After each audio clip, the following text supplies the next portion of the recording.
It's the third and final race of the day and indeed the season. This is the 40-minute endurance. Now this is the last chance for Steve Burgess and Dominic Jackson to take over second place from Jack Lang, but also further back on the grid it's the battle for second in the team championship with Tyler and Gladys trying to overtake the Watts. Onto the formation lap then for the final race of the Radical Challenge season. And this the longer pit stop race with Steve Burgess and Ollie Barker on the front row. They've been the class act all weekend. It's Brian Murphy and Christian Jeffrey row 2, with Jack Manchester and Dominic Jackson on row 3, Richard Baxter and Mark Richards on row 4, with Spencer Bourne and Jerome de Sadler completing the top 10. But pit stop race always unpredictable. The element of strategy comes to the fore, and that is where you can start to see a fascinating race unfold. Bunching up then, ready for the rolling start. Burgess and Barker comprising the front row once more. It's Burgess who paces the field, waiting for the lights to change and the race to get underway. Looking to the gantry and away we go. And Jack Manchester already jostling for position. John McLeod also trying to get a little bit of ground as they sprint towards Richards for the first time. Burgess and Barker go side by side through the first corner. The front half of the field all safely through. Behind some jostling, somebody running out very, very wide. They'll rejoin as Burgess leads from Barker. Then it's Christian Jeffrey in third. Pack will negotiate the hairpin. Any drama, head on towards Palmer. It's Dominic Jackson who's up into fourth. Jack Manchester, the sky blue car, in fifth. And then Jerome de Sadler is made next to the start. He is there in sixth position as well. Mark Richards looks to the inside of Brian Murphy. John Caldwell looks to the inside of everybody. Locks up his tyres as a result. Pick their way through. Joe Watt a little bit lower down the order, coming under some pressure. At the front of the pack, Burgess and Barker trying to stretch the field. There's Jack Manchester already looking to gain some ground. He's alongside Dominic Jackson as they head into Williams. Jackson forced to the slightly wider line, but Manchester I don't think has carried the corner speed that he'll need to be able to challenge down the Bentley straight. Accelerate under the bridge in towards the braking zone for Brundle and Nelson for the first time. The field all fanning out. It's still side by side in that scrap for fourth. The leaders sprint towards the bomb hole. Who's going to emerge in fourth? It is Jack Manchester. He seals the move on Dominic Jackson. Jerome de Sadler is going to look to try and pick his way past as well. De Sadler to the inside line, sneaks clear of Jackson through the bomb hole. They're going to be joined by Brian Murphy as well. Frustrating first lap as a result for Dominic Jackson. No such dramas for the leading duo. Barker just checks his touchboard, ensuring everything is up to temperature as they head uphill along the centre straight, past the pit boards, in towards Riches. Meanwhile, Jackson looks to fight back inside de Sadler, and he's got a good run here, Dominic Jackson. Oh, lovely stuff though from Jerome de Sadler. Shut the door. In fact, closed up on Jack Manchester as a result. They both have moved to the inside line. It means Jackson has a little bit of a sneak to the outside then. Takes the tight apex, hoping for the slingshot and cutback. He can't quite do it though. Through Palmer on towards Agostini. Just falling away ever so slightly. Very slight downhill braking zone as well. Into the hairpin. Agostini and de Sadler just slightly runs wide.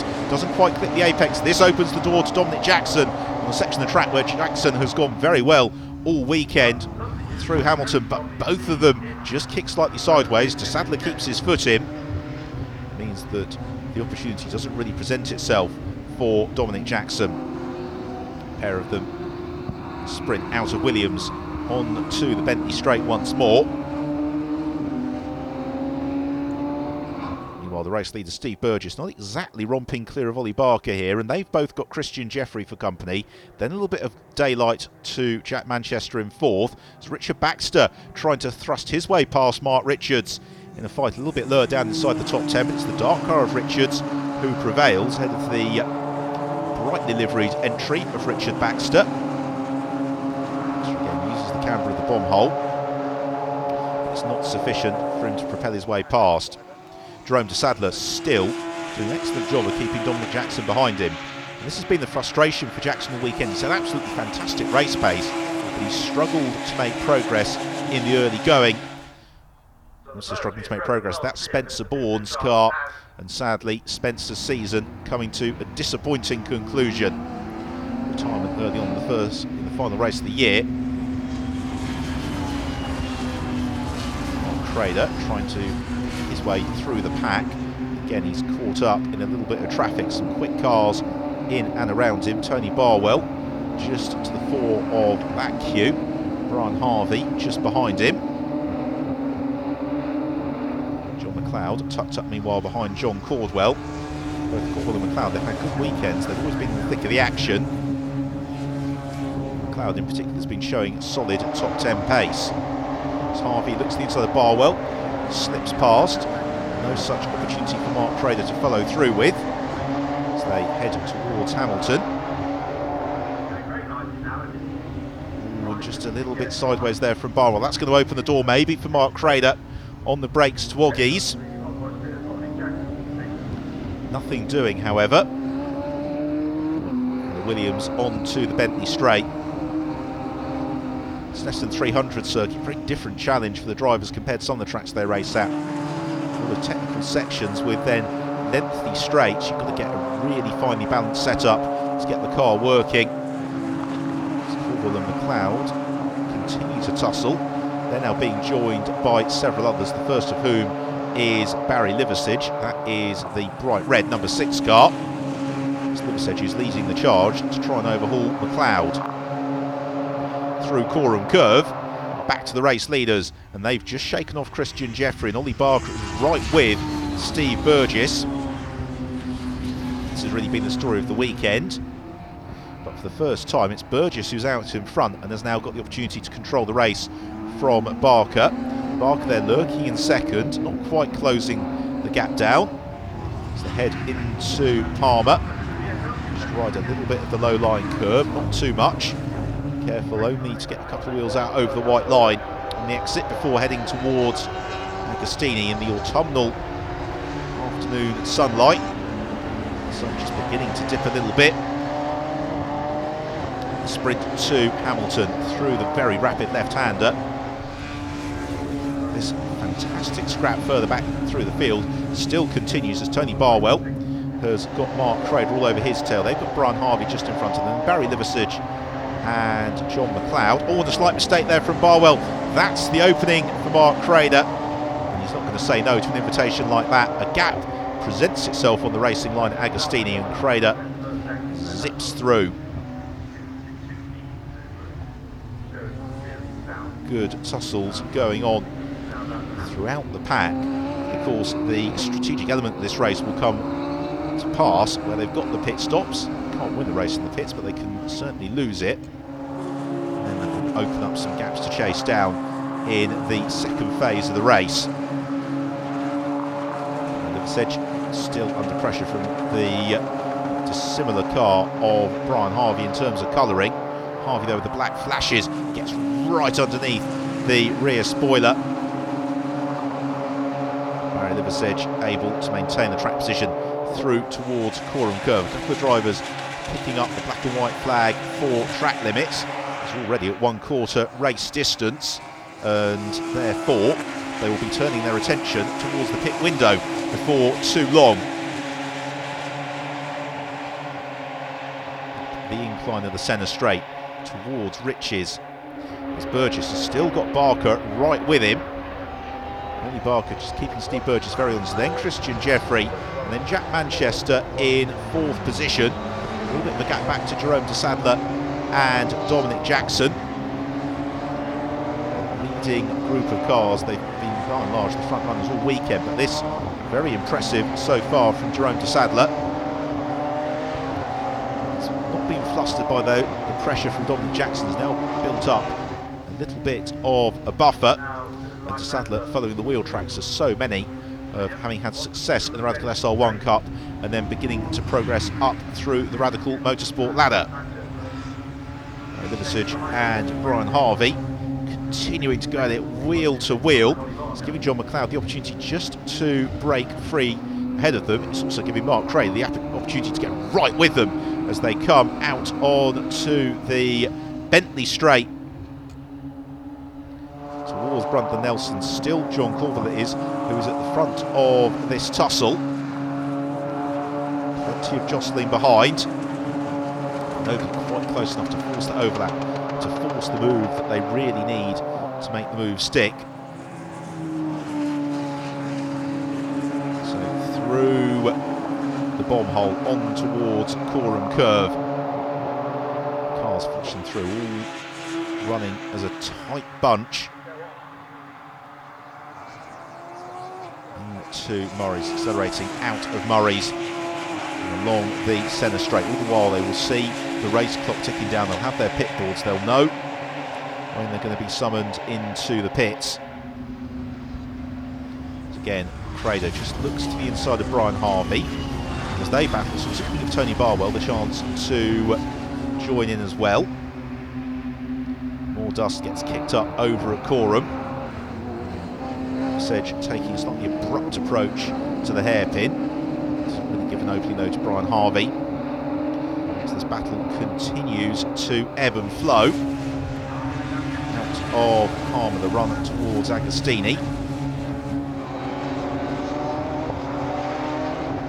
And bunching up under braking into the hairpin. Crader certainly looks very comfortable at the wheel of his car, not moving around quite as much as the rivals surrounding him. In turn, that suggests maybe he's not exerting quite as much from his Dunlop tyres as some of those around him. So the sprint from Oggies to Williams, and then fed on to the Bentley Straight. So where they really pick up the speed. Again, the road just falls away slightly under braking to Brundle and Nelson. John McLeod, having broken away from Barry Liversidge a couple of moments ago, is now under threat again from Liversidge as they come out of Nelson. And Liversidge right with McLeod, almost has to kick the car sideways to avoid running into the tail of him. That in turn brings Brian Harvey right onto his tail. So these battles very, very close. We've got a 5-second penalty being applied to Brian Harvey for track limit infringement. So that's disappointing for Harvey. Oh, and into the pits is Steve Burgess from the lead of the race. And this is not within the pit window, so real problem here for Steve Burgess. And whatever the issue would appear to be, it seems fairly serious, because the mechanics aren't hard at work on the car trying to get him back into the fray. So really disappointing there for Steve Burgess. And that, as a result, releases Ollie Barker to go on his way as Burgess out of the cockpit. In a very disappointing way for him to conclude his 2017 season. So, a little bit of drama is Mark Richards, who's now been caught by John Caldwell. So Caldwell right up with Richards. And Richards, who's had great pace all weekend. Just looking to see there's the issue there. He's got a little bit of flapping of the rear bodywork. That shouldn't be delaying him too much. To head through Coram on towards Murray's. And now we'll see if Richard's got everything he needs in a straight line as they head along the centre straight. Indeed he doesn't, because he pulls straight off into the pits to get the car inspected. A race leader meanwhile, Ollie Barker, well on his way, accelerating towards Hamilton. But he's got the pit stops to play through. He's got success seconds in the pits to consider as well. There's all change. Tom Harvey takes over from Brian Harvey. Seat inserts and seatbelt adjustments to work. Also Elliot Goodman busy having a little bit of work done as cars sprint on towards Richards. There is Christian Jeffrey now into second place. He has got Jack Manchester starting to close up onto his tail. So Manchester, who feels the success seconds scenario could work out in his favour, is just letting the race come to him. He's up behind Christian Jeffrey. Jeffrey will also fancy his chances of a good result once the pit stops have worked through. Still got the progress of Ollie Barr to consider as well. Dominic Jackson, we've not yet seen his true hand either. as the multitude of battles continue further down the order. Barry Liversedge under pressure from the Barwell car as dust gets kicked up. This is also right up with Mark Crader. So those that have pitted being fed back pretty much exactly into the battle they were participating in before the pit stops. All change. Joe Watt and Adrian Watt switch places. It's now Adrian at the wheel of the car. Just to check for the tyre pressures. John Caldwell in the background.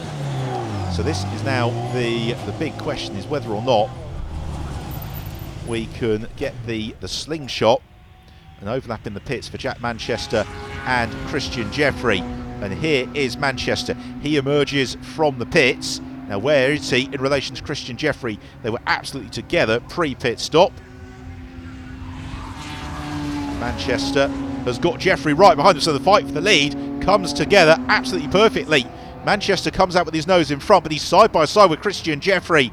Jeffrey, of course, has got the benefit of the high-speed run through Riches. He's still right in the rhythm of it. But Manchester would appear to have prevailed. He's withstood the initial charge. Now Jeffrey has got the boot on the other foot. It's his turn to attack Jack Manchester. Now, underpinning all of this, of course, is that if they slow themselves down battling too much, that is going to bring Ollie Barker back into contention. Possibly Dominic Jackson, possibly one or two others as well. Mark Crader completing his pit stop and rejoining the action. Crader just consults his mirrors, sees the track is clear, rejoins.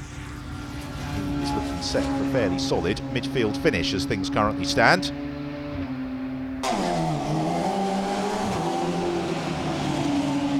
Meanwhile, David Franklin on his way as the fight for the lead into Riches once more. And again, Christian Jeffrey has a little bit of a look to the inside of Jack Manchester. And Manchester, if he's got to sustain this sort of pressure for 30 minutes or so, that's going to be heavy going. Here is Ollie Barker. So Barker has got several seconds to try and chase down. He's got a little bit of traffic threatening him at the moment as well. So this is going to be worth keeping tabs on.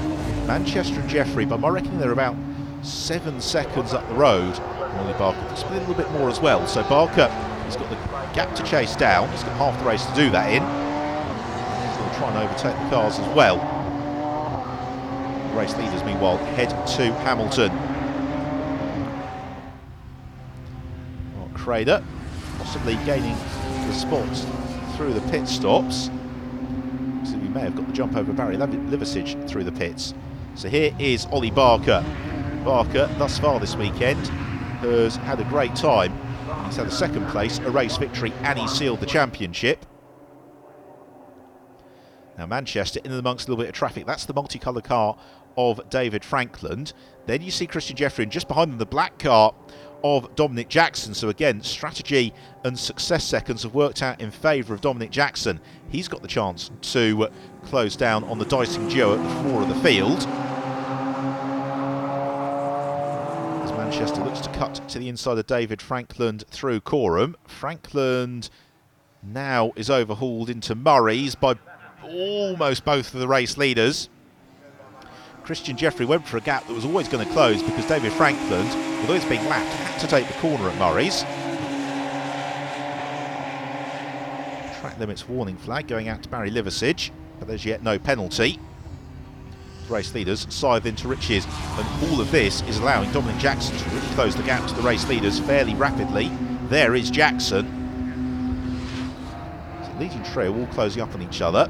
Meanwhile, Ollie Barker behind them is setting lap times that are substantially quicker than leading trio, so he is inching ever closer as well.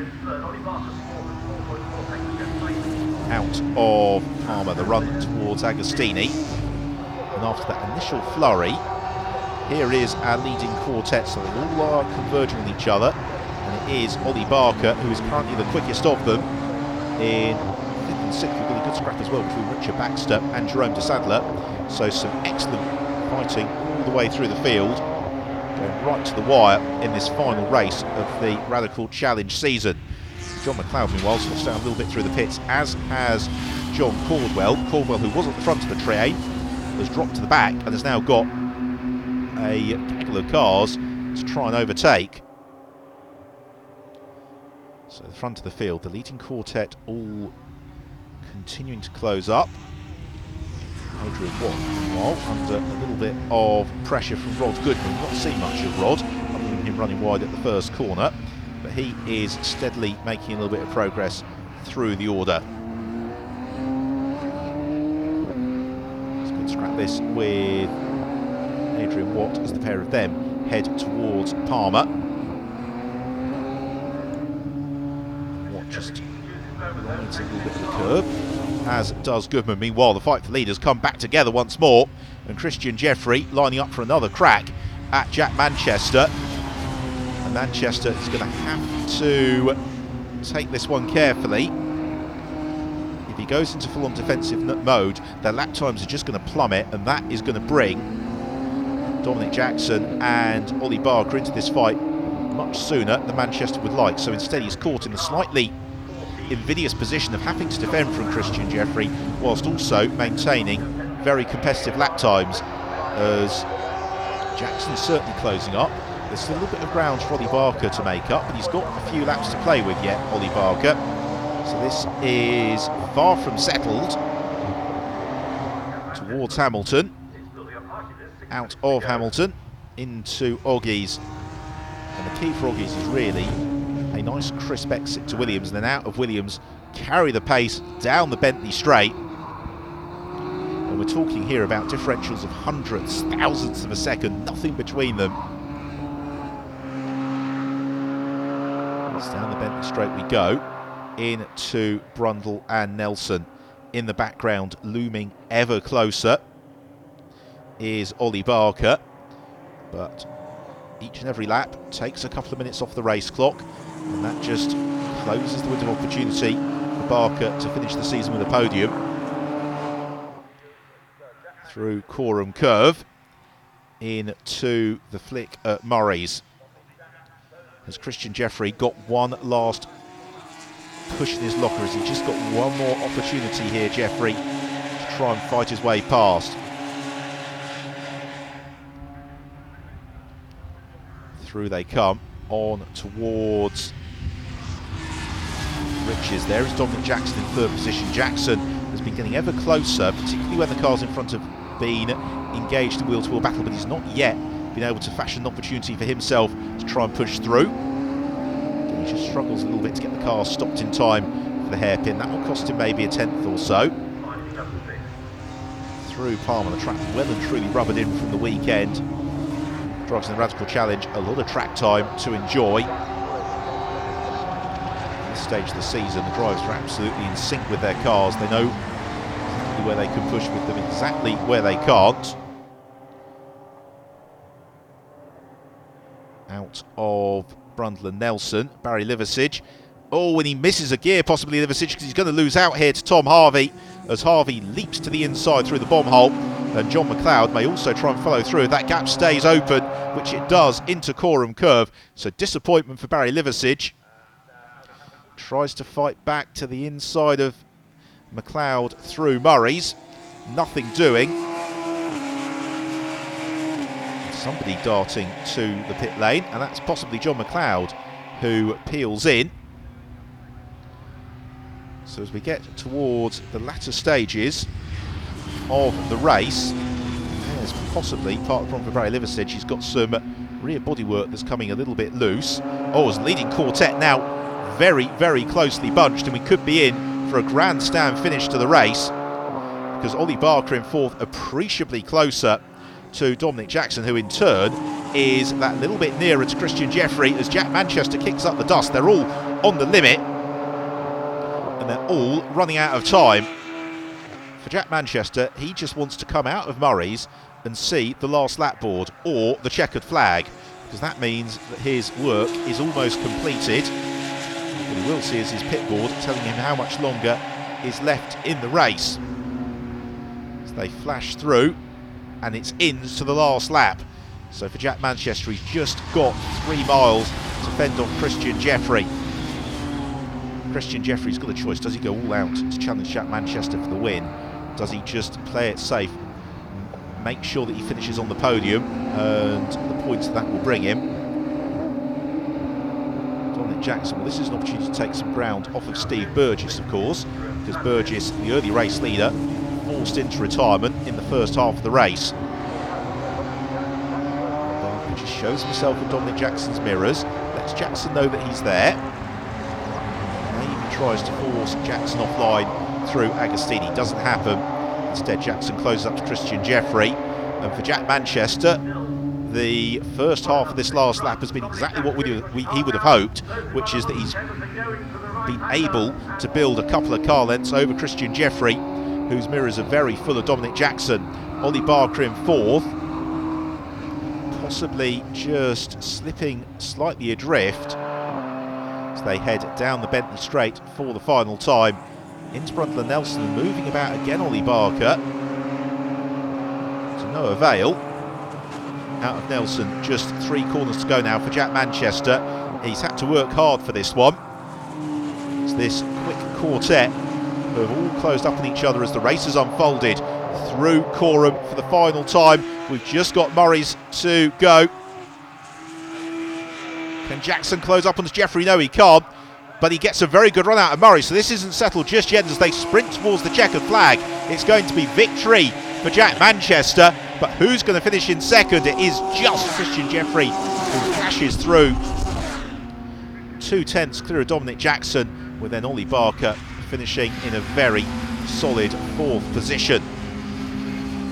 Thoroughly entertaining race to bring the season to a conclusion.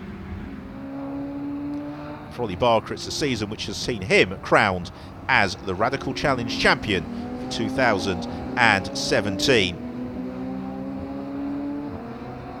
Check then at the final result. Manchester wins it from Christian Jeffrey. Dominic Jackson completes the podium ahead of Ollie Barker. Richard Baxter in 5th from Jerome de Sadler, a great debut weekend. Elliot Goodman in 7th from Brian Murphy, with Barry Liversidge and John Cordwell completing the top 10. Bubbly and trophies on the final podium of the season. So Jack, you must be thrilled to bits with that. Yeah, I am. I couldn't ask for anything else. Finally getting a win after just so many times on the podium, but not quite making it up to the top step. Yeah, I couldn't ask for more. I've got to thank Scorpio for just giving me just helping me everything. I mean, it's what a result. Well, you must be thrilled to bits with that finish. It was a really good year and a good way to end the season. Again, hats off to everyone at Radical. They really worked hard on my car. I felt really confident in it, and I was hoping to get that P1. Jack didn't make any mistakes. The one that he did, he recovered really fast, and then there was Dominic coming up right behind me. So it was a very interesting race, and consistency was a key in that race. How did the race go for you? Talk us through any challenges. Well, at the beginning, I just wanted to make it around the first lap and then remain with the leading pack because of the penalty system from the last race, and managed to do that and had a little bit of a run on the top 2 guys at the end, but it was getting a little bit tight and I didn't want to throw it off because that would sacrifice second in the championship. Yeah. So is it confirmed? Have you managed to take second from Jack? I think so, yeah. Yeah, it would have been Steve Burgess, but he had a failure, so it's unfortunate for him, but good result. Well, Jerome, you were right up there in that race. Congratulations. Yeah, no, that was awesome, finishing 6th. Never been in an SR3 before, never raced on slicks before. So I did a 10th place, a 6th place. Couldn't be happier. Yeah, delighted. How did you actually find that endurance race? 40 minutes, it's a long time. Well, I'm still on riding a high of driving this car, so I had a lot of adrenaline. That helped me, but easier for me to do the running starts versus the standing starts. So got ahead. I think I went up 5 positions in the first lap, which was solid, and then I just stayed there, continued pushing. It was great.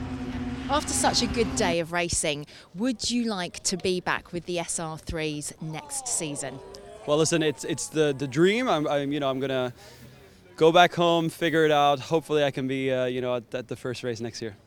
It's been a great day's racing and a fantastic end to the season. Huge congratulations going out to Ollie Barker. Well, Radical have loads of exciting developments planned for 2018, but as the sun sets on Snetterton from the Radical Challenge Championship for this year, it's goodbye.